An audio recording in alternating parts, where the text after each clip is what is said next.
Hi అండి, ఎలా ఉన్నారు? Welcome to my channel Manju's world. ఈరోజైతే డైలీ మార్నింగ్ వ్లాగ్ చేస్తున్నానండి. క్లీనింగ్ అంతా అయిపోయింది ఈరోజు. ఇప్పుడు వచ్చేసి కిచెన్లోకి వెళ్దామండి. ఇలాగ మనం నైటే కిచెన్ అంతా శుభ్రంగా ఇలా క్లీన్ చేసి పెట్టుకుంటే మార్నింగ్ టైమ్స్ మన పని త్వరగా అవుతుందండి.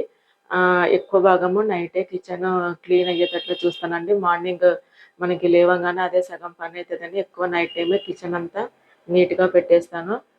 పూజ కూడా అయిపోయిందండి. ఇప్పుడు వచ్చేసి నేను ఇడ్లీ వేసుకుంటున్నాను, ఇన్స్టెంట్ ఇడ్లీ వేసుకుంటున్నాను. వీడియోని అయితే ఎండ్ వరకు చూడండి, స్కిప్ చేయకుండా. ఇంట్రెస్టింగ్గా ఉంటుందండి.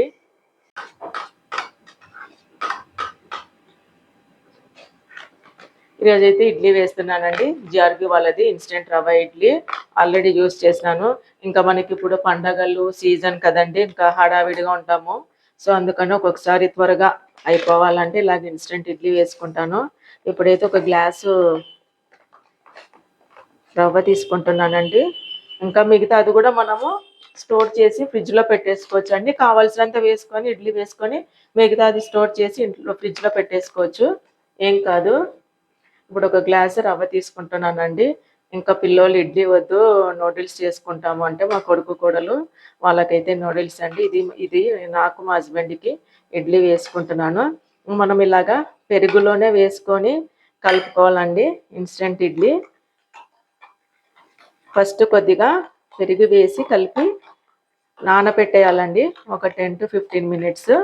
తర్వాత వేసుకోవాలి. లేదంటే వెంటనే అంటే మనకి ఇడ్లీ అంటూ సరిగా రాదండి. కొద్దిగా వాటర్ వేసుకుంటున్నాను. వేసుకొని మళ్ళీ ఒక 15 మినిట్స్ అయినాక ఇడ్లీ వేసుకుందామండి.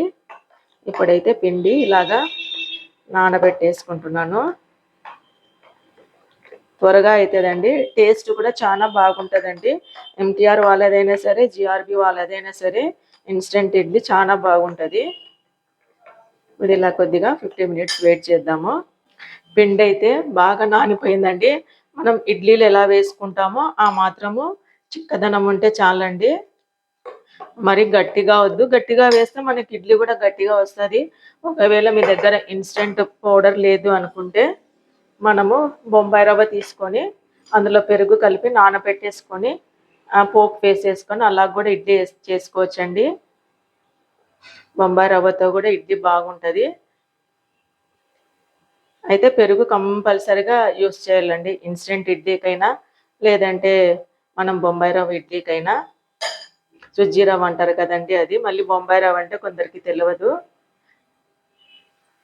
ఇప్పుడైతే ఇలాగ ఇడ్లీ మౌల్డ్స్లో వేసుకుంటే ఇడ్లీ కూడా చాలా బాగా వస్తుందండి. Silicon moulds. నేను తీసుకున్న ఆ గ్లాస్ ఇడ్లీకి, ఆ గ్లాసు పౌడర్కి, రవ్వకి 8 ఇడ్లీలు అయితే అవుతున్నాయండి. మనకి ప్యాకెట్ మొత్తం మీద నాకు తెలిసి ఒక 20 ఇడ్లీస్ వరకు వస్తాయేమో అండి. 20 పైనే, 25 to 30. ఇప్పుడైతే 8 ఇడ్లీస్ వచ్చేసినాయి. ఇంకా కూడా కొద్దిగా రవ్వ ఉంది, ఆల్రెడీ ఒకసారి యూస్ చేసినాను.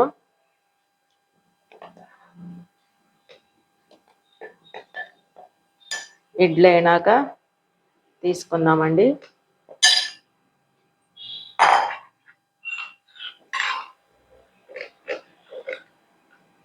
ఇడ్లీ అయితే పెట్టేస్తున్నాను పొయ్యి మీద.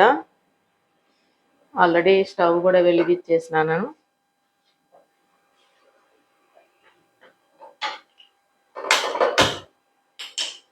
టేస్ట్ కూడా బాగుంటుందండి ఇడ్లీ. మనము సాంబార్తో కానీ చట్నీతో కానీ ఏ దాంతైనా టేస్ట్ చేయొచ్చు. ఇడ్లీ అయితే అవుతుందండి. ఈలోపు మనకి పిండి లేదు కాబట్టి నేను ఈరోజు ఇన్స్టెంట్ ఇడ్లీ యూస్ చేయాల్సి వస్తుంది. ఇప్పుడైతే మనం దోశకి ఇడ్లీకి నేను వేసే కొలతలతో వేసుకోండి. ఇడ్లీ చాలా మెత్తగా వస్తుంది, అలాగే దోశ కూడా చాలా క్రిస్పీగా వస్తుందండి. నేను వచ్చేసి రేషన్ బియ్యం తీసుకుంటాను. ఒకవేళ మీ దగ్గర ఇది లేదు అంటే నార్మల్ బియ్యం అయినా వేసుకోవచ్చు. లేదు అంటే మనకి ఇడ్లీ రైస్ వస్తుంది కదండి మార్కెట్లో, ఇడ్లీ రైస్ కానీ ఉప్పుడు బియ్యం అంటారు కదండి, అది కానీ మన ఇష్టం ఏదైనా వేసుకోవచ్చండి. నేను దోశకి సపరేట్ పిండి, ఇడ్లీకి సపరేట్ పిండి అని రుబ్బనండి. అన్నీ ఒకటే వేసుకొని పెట్టేసుకొని ఫస్ట్ రోజు ఇడ్లీ వేసుకుంటే చాలా మెత్తగా వస్తుందండి. సెకండ్ డే దోశ వేసుకోవాలి. మనం ముందు దోశ వేసుకొని నెక్స్ట్ డే ఇడ్లీ వేసుకుంటే గట్టిగా అవుతుంది. ఎందుకంటే మనకి పిండి అనేది ఎక్కువ కలపం కదండి. ఫస్ట్ రోజు ఇడ్లీ వేసుకుంటే చాలా మెత్తగా వస్తుంది. ఇప్పుడైతే నేను ఒక గ్లాసు మినప్పప్పు తీసుకుంటానండి. ఈ క్వాంటిటీకి మినప్పప్పు బాగా తీసుకుంటున్నాను. ఇలాగ ఫుల్గా తీసుకోవాలి. ఇది సపరేట్గా వేసుకున్నాను నానబెట్టేసుకుందామని. లేదు అంటే కలిపి కూడా వేసుకోవచ్చండి, ఏం పర్లేదు. కానీ ఇది నేను వేసే ఇది గ్రైండర్కి వేసుకుంటే బాగా వస్తుందండి. మిక్సీ కంటే గ్రైండర్కి వేసుకోవాలి. ఎందుకంటే పిండి మనకి మామూలుగా ఇడ్లీ దోశలు గ్రైండర్కే బాగా వస్తాయండి మిక్సీ కంటే. అలాగే ఇప్పుడు బియ్యం తీసుకుంటున్నాను. ఇది కూడా బియ్యం వచ్చేసి 4 గ్లాసులు తీసుకుంటున్నానండి. ఒకటి మినప్పప్పు అయితే 4 గ్లాసుల బియ్యం తీసుకోవాలి. ఇలాగా ఫుల్గా తీసుకుంటున్నాను. ఇడ్లీలు అయితే చాలా బాగా వస్తాయండి. నేను ఇంకా రవ్వ అంటే అసలు యూజ్ చేయనండి. రవ్వ ఇడ్లీ ఎక్కువ తినలేమండి, బోర్ కొడుతుంది. ఇడ్లీ ఏం కాదండి, వీక్లో ట్వైస్ అయినా తీసుకోవచ్చు. చాలా బాగా వస్తుందండి ఇడ్లీ. అందరు ప్రతి ఒక్కరు తప్పకుండా ట్రై చేయండి. ఇంకా మనం పిండి కూడా రుబ్బేసుకుంటానే మనము ఫ్రిడ్జ్లో ఒక 1 అవర్ నుండి పెట్టేసుకోవాలండి. మనకు ఫ్రిడ్జ్లోనే పిండి అంటూ ఊరుతుంది. ఇంకా మనకు బయట పెట్టి పులిసాల్సిన అవసరం కూడా లేదు. ఇప్పుడు అలాగే కొద్దిగా 1 స్పూన్ వరకు మెంతులు వేసుకుంటున్నానండి. ఇంకా నేను మార్నింగ్ లేవగానే ఫస్ట్ ఇవి నానబెట్టేసుకుంటానండి. నానబెట్టేసేసుకొని ఒక 6 to 8 అవర్స్ అలాగా నానిపోతాయి. ఆఫ్టర్నూన్ రుబ్బేసుకొని 4కి అంతా ఫ్రిడ్జ్లో పెట్టేసుకుంటానండి. ఇంకా నెక్స్ట్ డే మనకి ఇడ్లీకి దోశకి మనం ఇదైతే యూస్ చేసుకోవచ్చు. అలాగే మనము రుబ్బేటప్పుడు ఏ గ్లాస్తో అయితే మనము బియ్యం తీసుకున్నామో ఆ గ్లాస్తో 3/4 వరకు రైస్ మళ్ళీ ఉడకబెట్టుకొని ఇడ్లీలోకి వేసుకోవాలండి. కొలత చెప్తున్నాను. ఒకవేళ లేదు మనకి ఇంట్లో నైట్ లెఫ్ట్ ఓవర్ రైస్ ఉంది, లేదు మార్నింగ్ రైస్ ఉంటుంది కదండి, అలాగా వండుకుని పిల్లలకి చేసి ఇచ్చినప్పుడు అంత రైస్ వేయాలండి. రైస్ వేస్తేనే ఇడ్లీ సాఫ్ట్గా వస్తుంది. అలాగే 2 పిడికళ్ళ అటుకులు వేయాలండి రుబ్బేటప్పుడు. ఈ మనం 2 పిడికల్లో అటుకులు వేస్తే నేను చూపించిన క్వాంటిటీకి సరిపోతుందండి. ఇలాగ కలిపైనా రుబ్బుకోవచ్చు. మినప్పప్పు బియ్యం సపరేట్గా వేసుకొని ఇలాగైనా రుబ్బుకోవచ్చు అండి. ఇడ్లీ అయితే మెత్తగా సాఫ్ట్గా బాగా వస్తుందండి. మనకి వర్షాకాలము డోర్స్ అండి మనకి కొద్దిగా రావు కదండి, స్ట్రక్ అవుతుంటాయి. అలాంటప్పుడు ఇప్పుడు ఇది కూడా కొద్దిగా వర్షం నీళ్లు పడి చెక్క కదండి, కొద్దిగా మనకి తడి ఉండడం వలన డోర్ అంటూ తొందరగా ఓపెన్ చేయనికి రాదు. ఇది కొద్దిగా టైం పడుతుంది. అలా కాకుండా మనము ఏదైనా సరే ఒక పౌడర్ తీసుకోవాలండి. టాల్కమ్ పౌడర్ కానీ బేబీ పౌడర్ కానీ మన ఇష్టము. ఏదైనా తీసేసుకొని కొంచెం ఇలాగా చేతిలో ఇలాగా స్ప్రింకిల్ చేయాలండి.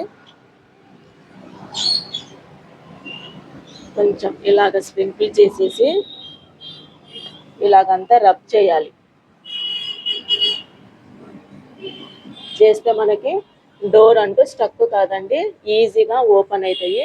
ఇలాగ చెక్క వాటి మీద ఎక్కడన్నా మనకి గట్టిగా పట్టుకున్న చలికి ఇలాగ వేసుకోవాలండి. వేసుకుంటే మనకి డోరు చాలా ఈజీగా వస్తుంది. అయితే ఒక రోజు టైం తీసుకుంటుందండి, కొంచెం సెట్ కావాలి కదా, కొంచెం టాల్కమ్ పౌడర్ వేసుకోవచ్చు. ఇప్పుడైతే డోరు నీట్గా వస్తుందండి. ఇది ఒక టిప్ అనుకోండి, అందరికీ మంచిగా యూస్ఫుల్ అవుతుంది.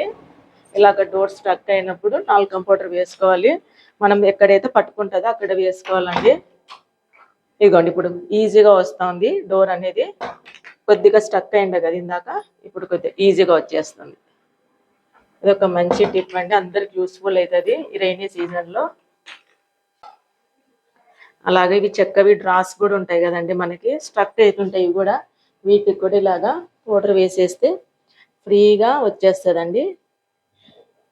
రైనీ సీజన్కి వింటర్కి బాగా పట్టేస్తుంటాయి ఇవి. ఇలాగ వేసేసుకొని ఇలా పట్టించేస్తే మనకి డ్రా కూడా త్వరగా ఓపెన్ అవుతాయండి. అలాగే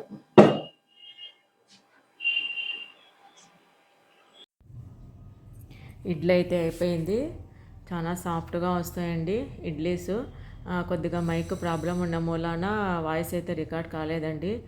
సో అందుకని వాయిస్ ఓవర్ ఇచ్చేస్తున్నాను. ఇడ్లీ చాలా సాఫ్ట్గా వస్తుందండి. అందరు ప్రతి ఒక్కరు తప్పకుండా ట్రై చేయండి ఇడ్లీస్ని. అలాగే నేను ఇడ్లీ కారం పొడి కొట్టుకున్నానండి, ఛానల్లో కూడా ఉందండి. చాలా టేస్ట్ బాగుంటుంది ఇడ్లీ కారం పొడి. మనం కొద్దిగా నెయ్యి వేసుకొని తింటే చాలా బాగుంటుందండి. దోశలోకి కూడా చాలా బాగుంటుందండి. గుంటూరు కారం పొడి అంటారు, ఇడ్లీ కారం పొడి అంటారండి, లేకుంటే గన్ పౌడర్ అంటారు. అలాగే కొబ్బరి చట్నీ కూడా చేసుకున్నానండి ఇడ్లీలలోకి. అలాగ రెండు కాంబినేషను చాలా బాగుంటుందండి. ఇదండి వాటి నా మార్నింగ్ బ్రేక్ఫాస్ట్. ఇంకా లంచ్కి వచ్చేసి కొద్దిగా లెమన్ రైస్ అలాగే పొటాటో ఫ్రై చేసుకుందాం అనుకుంటున్నామండి. ఇంకా కాలేదు, బ్రేక్ఫాస్ట్ అయినాక అవి చేసుకుంటానండి. ఇదండి ఈరోజు నా మార్నింగ్ బ్లాగ్. ఇంకా నేను టిఫిన్ బ్రేక్ఫాస్ట్ చేసేసి ఇంకా నేను అక్కడ టెంపుల్కి వెళ్ళేసి అక్కడ ఫ్రూట్స్ తెచ్చుకుంటానండి. టెంపుల్కి వెళ్ళేసి వచ్చానండి. టెంపుల్ దగ్గరే మాకు ఫ్రూట్స్ అంతా అమ్ముతారు. సో అన్ని ఫ్రూట్స్ తెచ్చుకున్నాను. అన్ని రకాల ఫ్రూట్స్ ఉన్నాయండి మార్కెట్లో, అన్నీ చాలా బాగున్నాయి అసలు. అన్ని రకాలు వచ్చేసింది. ఫస్ట్ దేవుడికంటూ తీసి పెట్టేసి తర్వాత మిగతా మేము యూస్ చేస్తామండి. ఇలాగ 5 రకాల పండ్లు అయితే తెచ్చేసినాను. పపాయ, అలాగే మనకి వాటర్ మిలాన్, అట్టి పండ్లు అన్నీ బాగా దొరుకుతున్నాయండి. మీ ఎంకరేజ్మెంట్ వల్ల, మీ సపోర్ట్ వల్ల వీడియోస్ చేస్తున్నానని మీ సపోర్ట్ ఇలాగే ఇవ్వండి. మీ ఛానల్ని లైక్ చేయండి, షేర్ చేయండి. సబ్స్క్రైబ్ చేసుకునే వాళ్ళు ఉంటే సబ్స్క్రైబ్ చేయండి. ఫస్ట్ టైం చూసే వాళ్ళు ప్రతి ఒక్కరు తప్పకుండా సబ్స్క్రైబ్ చేయండి. మంచి వీడియోస్తో మేము ముందుకు వస్తానని మీ ఎంకరేజ్మెంట్ ఇలాగే ఉండాలండి. ఇదండి వాళ్ళ నా మార్నింగ్ బ్లాగ్. Thank you.